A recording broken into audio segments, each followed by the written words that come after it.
Hello guys, good morning. Champurado tayo. Yan, champurado. Ngayon, try natin yung tuyo with champurado. Ano kaya ang lasa nito? First time kong gagawin to. Yung tuyo with champurado. Try natin kung anong lasa. Yung ulo ng tuyo muna yung gagawin natin.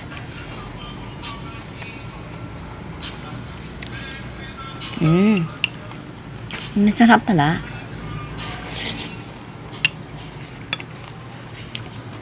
Manamis-namis na maalat-alat. First time ko palang nagawa to. Masarap pala yun. Tuyo na may champurado.